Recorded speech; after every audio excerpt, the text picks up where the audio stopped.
So Dinesh Kumar, are you there? Dinesh?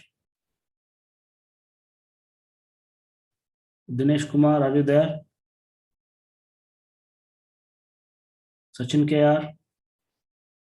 Sachin, is it audible? Yes, sir. Fine. Yeah.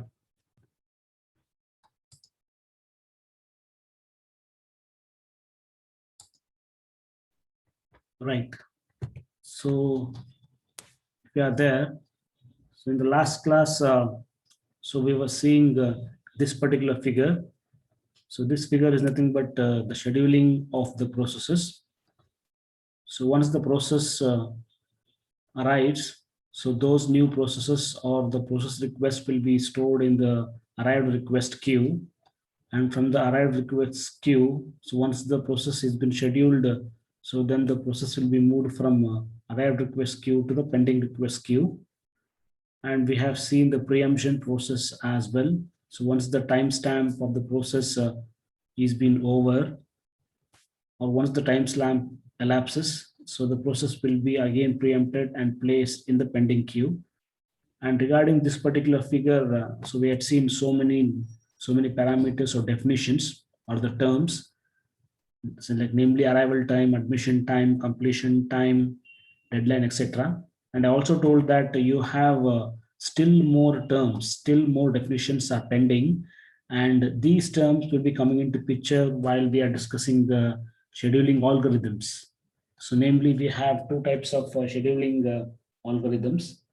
I repeat, namely, we have two types of CPU scheduling algorithms. Namely, we have something called as preemptive algorithms and non-preemptive algorithms, along with examples, like we'll be seeing the preemptive scheduling algorithms as well as non-preemptive algorithms. So while discussing those algorithms, like I'll be discussing these terms, namely response ratio, response time, turnaround time, weighted turnaround time, mean response time, and so on. Okay. So now coming to this particular class, so like in module 2, so these threads are very important concepts, and I insist all the students to pay attention. Okay, so these threads are the very important concept in the operating system. Okay, so let me first discuss the importance of threads, and then we'll see the definition of the threads and why they are used. So like initially I'll be discussing the need of these threads. So why do we use the threads even though we have the processes? Okay, so what is a process basically? So a process can be defined as a program in execution, right? So the program in execution, we call it as a process. And what is a program actually? A program is nothing but a sequence of instructions or a set of instructions, so which are written to achieve a particular task or functionality. Okay, so we can define the process as as a program in execution, and the thread is the basic unit of execution. So we can define a thread as the basic unit of execution. So each program may be having a number of processes.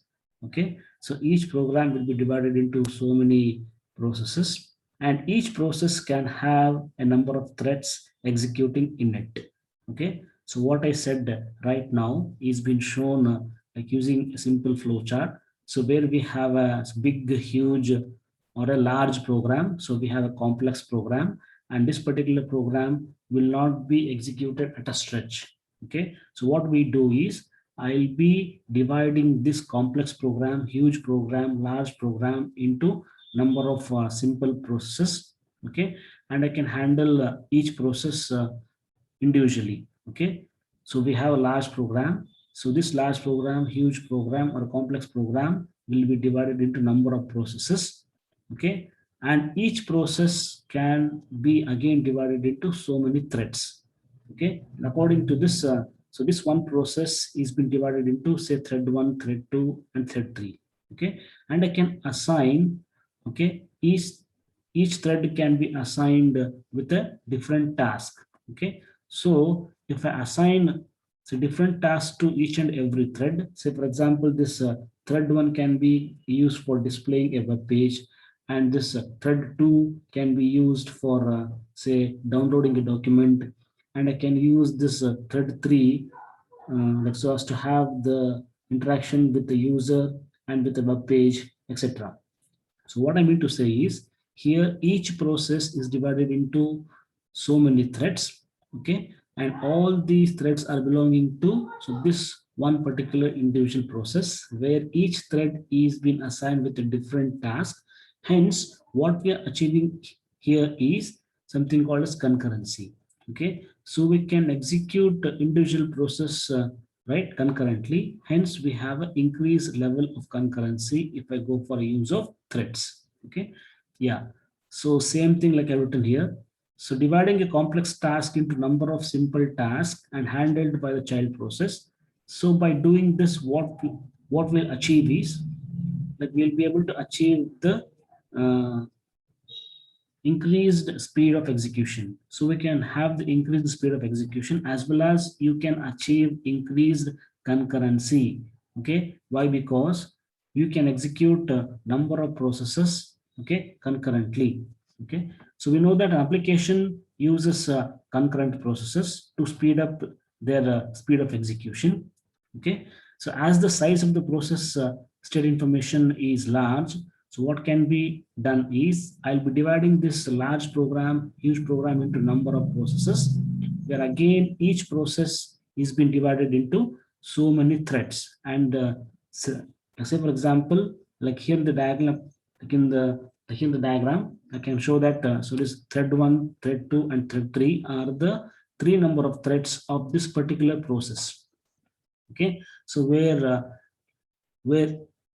I have divided this individual process into three threads, thread 1, thread 2, and thread 3. Okay, so but switching between the processes within an application causes high speed switching overhead. Suppose if I go for the division of the processes, and again these processes are being divided into child process. So by doing this, what main disadvantage you can have is high process switching overhead. Okay, so what do you mean by this is, suppose if I have the context switching, say from one process to another process, right? Like in that case, the switching overhead will be much high. Okay, so what do you mean by the word switching overhead? Means, say, like a process must be able to handle so many tasks like switching between the process, and also the scheduling should be done, and also the modification of the process control block. So, say like before you go for execution of another process from the currently executing process, okay, so the OS should be able to say the context of the process. Okay, so once I say the context of a process means I'll be having so many details about the process. Okay, so we have so many entities associated with the process. So for example, each and every process can have its own data, its own code. Okay, so we have memory allocation information and status of file activities and process interact information, etc. So before we switch from one process to another process, I need to take care of so many activities, and this will be acting as the switching overhead. Okay, and this switching overhead is high if I go for the switching of processes. Okay, so to reduce this overhead, to reduce this burden, okay, so as to save so many details associated with the process, we can use the threads. Okay, so now we got an idea that why do we go for a use of a thread. So the main use of using the thread is to reduce the so-called high process switching overhead. Okay, so to reduce the burden of saving so many concepts with respect to the process, say for example the code, the data, and the files which are used by the process, and memory allocation information, the status of file, process activities, then process interaction information. So I need to save so lots and lots of information before I switch from one process to the another process. So to reduce this switching burden, okay, we go for a use of the threads. Okay, right. So again, like here I'm same concept is shown here. So where the main program or a huge program or a complex program is been divided into number of processes, where each process is again divided into so many threads. So for example, thread 1, thread 2, thread 3, and each thread can be assigned with a different task. Okay, each thread can be performing a different task. Hence, the process execution is much more faster, right? Hence, the execution speed of the main program will be much more faster.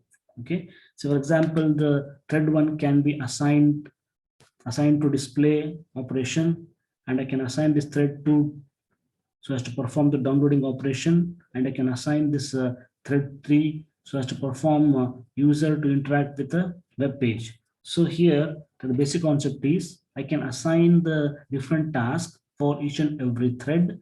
Hence I can increase the concurrency within an application. So these threads provide concurrency within an application with less overhead. Okay, so we have a less burden of saving so many information if I go for the switching of thread rather than switching of the processes. Okay, I repeat this. So if I go for the switching of the thread, means I need to save less amount of information while I am switching from one thread to the another thread. Same concept if I go for the process, means the switching of process will be involving lots and lots of overhead, right? So I need to save lots and lots of information, okay, while I'm switching from one process to the another process. And this same switching of thread is less when compared to the switching of process. Hence, we say that the overhead or the switching overhead involved in the threads will be less. Okay, hence we take it as a less overhead is involved in the switching of threads when compared to the switching overhead involved in the processes. Okay, so that is, instead of creating child process that involves more delay in handling, so what OS designers will prefer is, right, instead of having more number of child processes, what OS designers prefer is to go for a model of execution that we call it as the threads. Okay, so these threads are nothing but the basic unit of execution. Okay, yeah, right. So now, like up to this particular slide, so what we understood is why we go for the use of threads. Okay, so the main use of the threads is to reduce the switching overhead. Okay, so we have less switching overhead if I go for a use of a thread, and if I go for the switching of processes, means that will be involving lots of overhead while we are switching from one process to another process. So now let us deal with the definition of a thread. Okay, so a thread is nothing but the basic unit of execution, or we call it as basic unit of CPU utilization. I repeat, so I can define a thread as the basic unit of execution or the basic unit of CPU utilization. Like here is a simple figure, like where we have indicated a circle. So this circle is like nothing but a process. So the symbol used to represent a process is nothing but a circle, right? And this particular process, okay, is involving how many threads? So this zigzag pattern, like similar to the worms, like what we have seen. Okay, so this zigzag pattern will be called as a thread. Okay, so we can indicate the thread as something like zigzag pattern, like what you can see on the slide, right? And as you can see here, so this particular single process is having how many worms, how many threads are there? Hello, Arpita AG. Here you can see how many zigzag patterns inside the circle. At least anybody in the participant list. Abhishek KB. Inside the circle, how many zigzag patterns are there? How many threads are there? Hello? Three, sir. Three, sir. Yeah, so this zigzag patterns, so what you can see here is the individual thread. So as you can see, so this particular circle, so called the process, is been divided into how many threads? Say first thread, second thread, and the third thread. Okay, so this is called as the basic unit of execution or the basic unit of CPU utilization, where the thread can be also defined as sub-process within any process.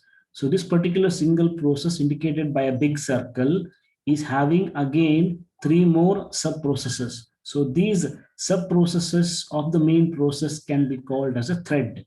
Okay, and here same thing like I've shown, like using a flow chart where we have a huge program. So this huge bulk, large program, complex program, that can be divided into number of processes, where each process, okay, where each process like this can be divided into so many threads. Okay, and the main point here is each thread can be assigned with a different task. Hence, you can execute this same process with much more higher speed. Okay, so a heavyweight process. So what do you mean by a heavyweight process? Like it's also called as a traditional process. So what do you mean by the traditional process or heavyweight process? So the process which has got only one thread of control. Okay, so like as you can see here, like this process is having 3 threads. Suppose for any process, if that particular process has got only one thread, okay, like in that case I can say that that is a heavyweight process having only single thread. Suppose for any process, if I have only one thread, means that it has only one thread of control. Okay, and that is not an efficient system. Okay, so what is the bottom line here is, if any process is having only single thread, means that particular system is not efficient. Why? Because if any process is having single thread, means that particular process can perform only one single task. Okay, similarly as shown here, as this process is having, say like so many threads are here. So for example, like this is thread 1, thread 2, thread 3. So this process is having multiple threads. Okay, so if any process is having multiple threads, means I can assign individual tasks for each and every thread. Hence I can execute multiple number of tasks. Okay, why I can execute multiple number of tasks? Because here I'm having multiple number of threads where each thread can be assigned with a different task. Hence I'll be able to execute multiple number of tasks using multiple number of threads. Okay, hence we say that the threads will be able to make the system much more efficient. Okay, suppose if I go for more number of threads, means I'll be able to achieve more efficiency in our system. Why? Because I can achieve concurrency, I can achieve parallel execution by having more number of threads for each and every process. Okay, like as you can see here, each process can be divided into so many threads, where the basic definition of thread is nothing but a thread is a sub process within a process, where this individual process is again divided into the sub process, right? And this sub process can be called as a thread. Okay, yeah, same thing like in terms of sentences. Like if a process has more than one thread, so then each thread can be assigned a different task. Okay, so the process can do more than one task execution at a time, as the process has got the multiple threads doing multiple operations. Okay, same thing is been indicated where this particular single process is been divided into, say, thread 1 and thread 2 and thread 3. Means this process is having a multiple number of threads where each thread can be assigned with a different task. Hence, I can achieve multiple execution of the operations using multiple number of threads. Hence, the system will be more efficient if I go for more number of threads. Okay. Yeah. So next, yeah. So again, same some information regarding the threads. Okay, some more information. So a thread is nothing but a sub process within any process.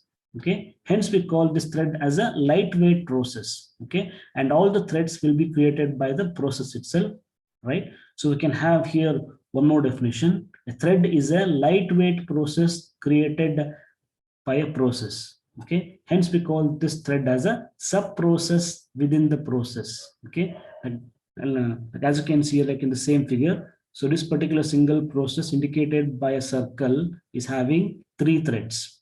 Okay, right. So the example of thread, like where like where you can encounter the use of threads. So for example, here I like I've given here.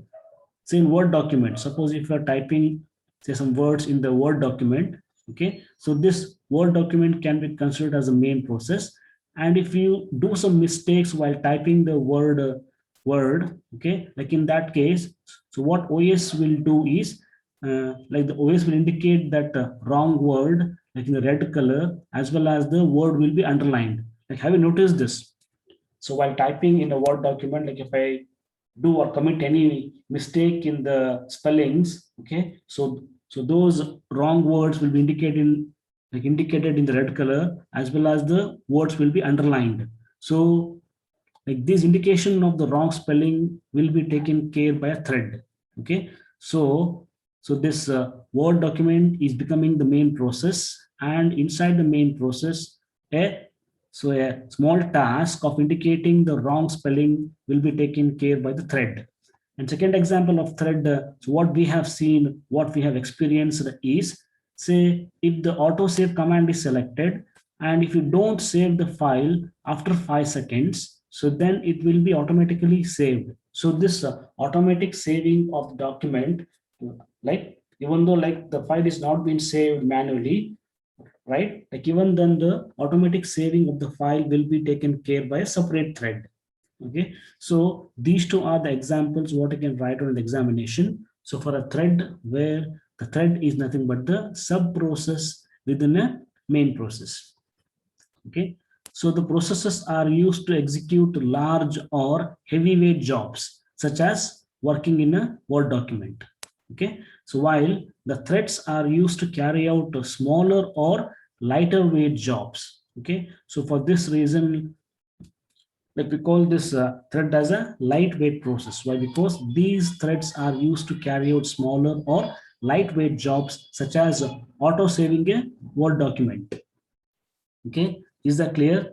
So the bottom line of this particular slide is we are like so we are aware of these two applications where, so while typing like in a Word document, okay, you may commit some mistake like in typing or in select spelling mistakes. So for all the spelling mistakes done by the user, like you'll be seeing the word to be underlined and that word will be highlighted in the red color. So this highlighting the spelling mistakes in red color and in the underlined fashion, that will be taken care by a thread, where again I repeat, thread is nothing but the sub part of the main process or a sub process within a main process. And second example, like what we have seen is like regarding the auto saving of a document. Suppose if you fail to save the file, and if the auto save command is selected, right? So then what will happen? No need to save the file again and again. Okay, even though you forget to save the file, so but the file will be saved automatically. Okay, so this automatic saving of the file will be taken care by the thread. Okay, and one additional point is like similar to the process, all the threads have got their own. Okay, a thread has got its own program counter and the stack register and the stack. Okay, so all the threads or each and every thread will be having their own PC, right? Okay, their own program counter or and their own registers and their own stack. Okay, hence, each and every thread will be having its own program counter, its own set of registers, and its own stack. Okay, like remember this point. Fine. So again, the definition of a thread, like as a whole, okay. So you can define the thread as an execution of a program that uses the resources of a process. So here I can make out one more definition. Okay, so the first definition was a thread is a basic unit of execution, and second definition was a thread is a basic unit of CPU utilization. Now we are coming across third definition where a thread is an execution of a program that uses the resources of a process. Why? Because we know that all the threads will be created by a process, of course, and the resources will not be allocated for a thread. Okay, that means what? A process will request for the resource, and so when the resources are allocated to the process, so then the threads can make use of the resources which are allocated for the process, right, for their execution. So this means that the resources will be allocated only for the process and not for the threads. Okay, so this means that any thread can make use of the resources that are allocated to its process. Okay, right? I repeat, okay, like the resources will be only allocated for the process and not for the thread, right? And again, second point is the resources which are allocated for the process can be utilized by the threads. Okay, right? So the resources are allocated to the process and not to the thread. Okay, so the threads can make use of the resources that are allocated to its process. So the threads do not have the resources of their own. Okay, so the threads does not have a context. Okay, so same statement with respect to the process. Let me know that any process will be having its own resources, or the OS will be allocating the resources for the process. Hence, all the process will be having their own context. Okay, right? So same point in case of thread, any thread will be only able to use the resources that are being assigned to its process. Means no resources will be allocated to the thread, right? Only the resources will be allocated to the process and not to the thread. Hence, the thread do not have the resources of their own. So for this reason, the threads do not have their own context. It operates by using the context of the process. Why? Because all the threads will be created by the process, right? That is, it will make use of the environment which is created by the process. Means threads directly does not request the resources to the operating system. Okay, so a process creates a thread by using system calls. Okay, and also note that the threads are not the substitute or same as that of a child process. Okay, a very important point. Okay, so we can't have the similarity between a child process and a thread. Okay, right. So you can remember these points. So what is the bottom line of this is a thread can be defined as, so we have here the third definition of a thread, where an execution of a program that uses the resources of a process can be called as a thread. Okay, and this definition indicates that for a thread, no resources will be allocated. Okay, so this in turn means that the resources will be allocated only for the process, and the thread can make use of the resource that has been allocated for its process. So what do you mean by this is, suppose if I take say this particular example here, means the resources can be allocated for say this particular process. Okay, and say like either thread 1 or thread 2 or thread 3 or all the thread, okay, or all the threads can make use of the resources that are allocated to the individual process, okay, or for this process. Okay, right. So like this figure indicating the single thread versus multiple thread.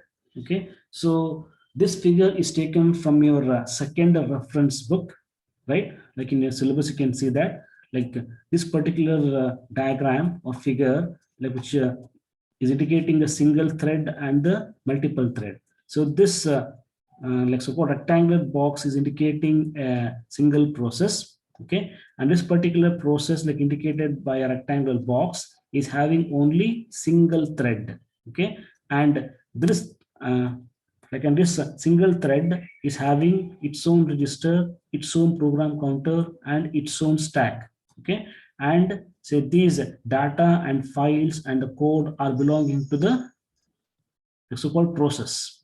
Okay, so this single thread can make use of this data and files and code of the process.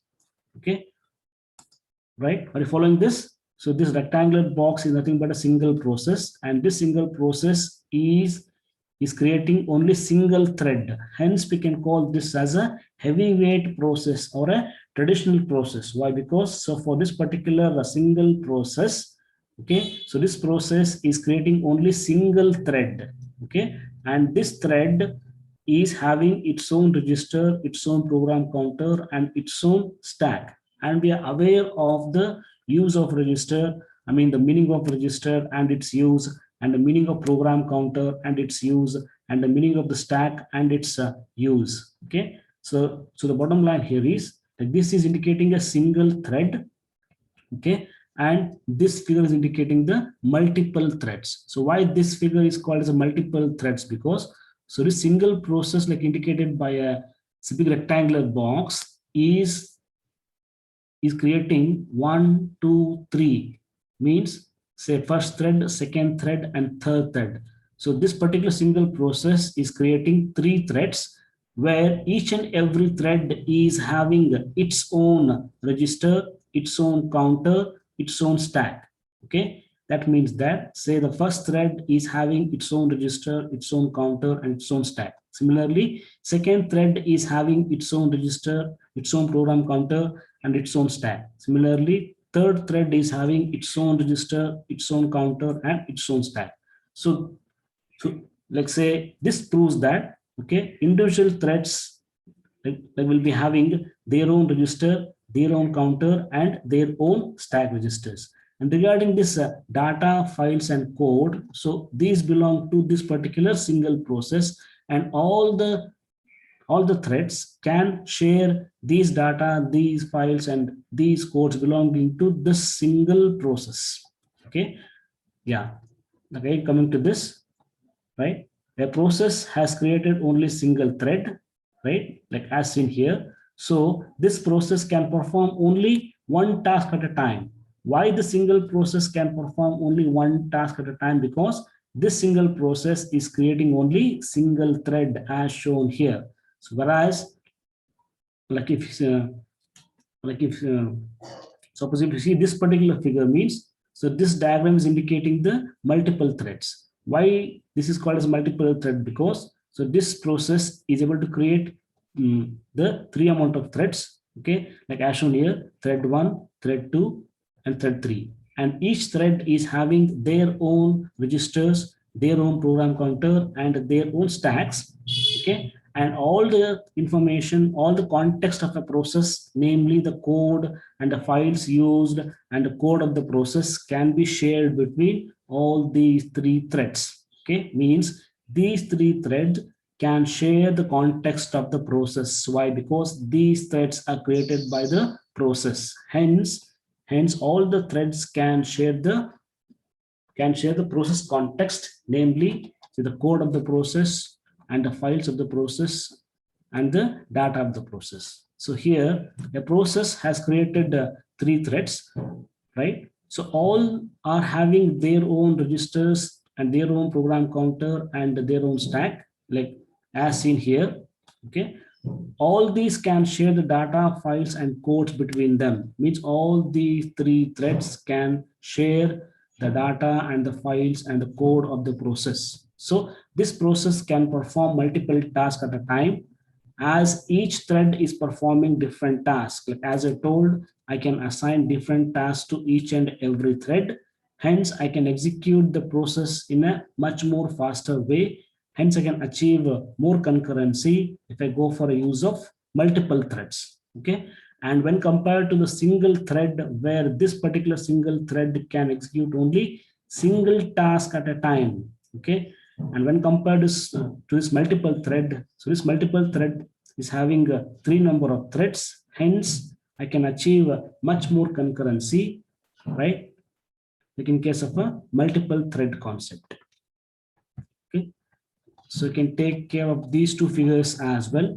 And from examination point of view, right? Suppose if they ask you to explain the thread and its concept, means you can make use of this particular figure as well as this figures as well. Why? Because figures will be able to carry much more information when compared to your statements or sentences. Hence, for all the concepts, here I can make use of more and more figures and diagrams.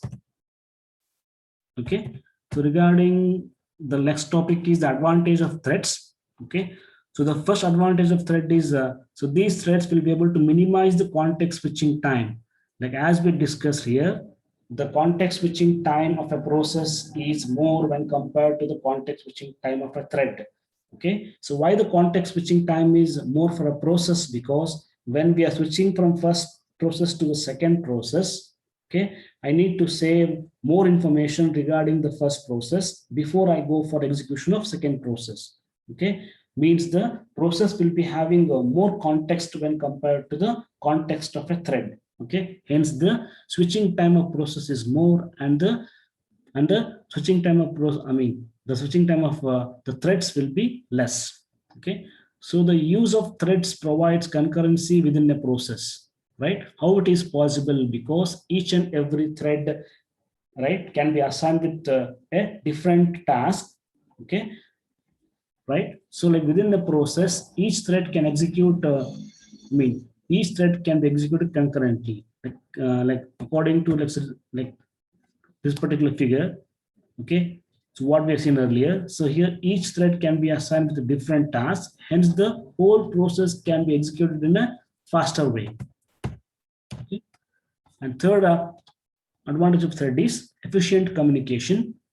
So the explanation for efficient communication achieved in the threads is, so the threads can communicate using the shared data variable.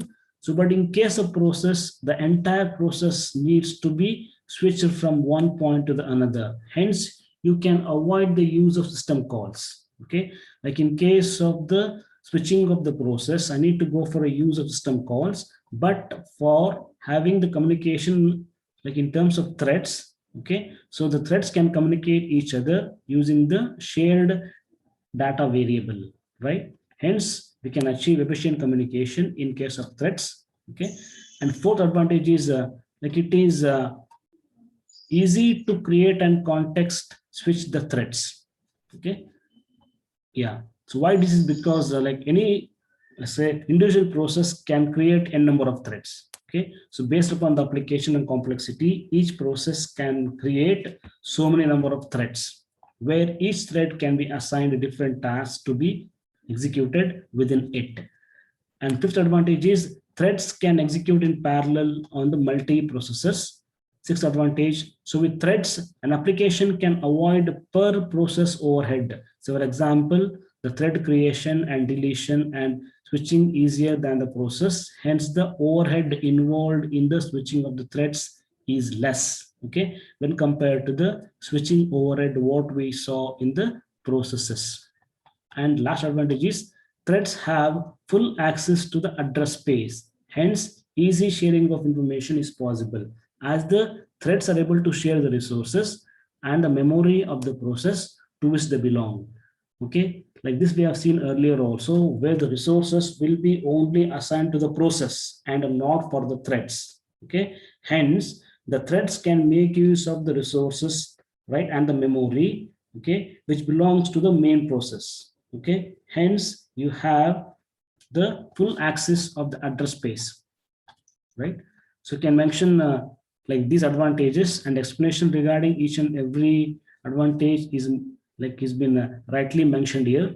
Okay, so you can analyze this, right? So next concept is the process switching overhead, and we can find here basically two kinds of overhead or burdens. Okay, so one is regarding the execution related overhead or burden. Second is resource use related overhead or burden. Okay, so like we deal with this in the next class. So but for this particular class, be sure that you have enough information regarding the threads, like means the like say why we go for a use of threads, right, and the need of threads and advantages of threads and definition of thread along with the examples of thread as well, right? And lastly the select types of threads like single thread and multiple thread along with the advantages of the thread.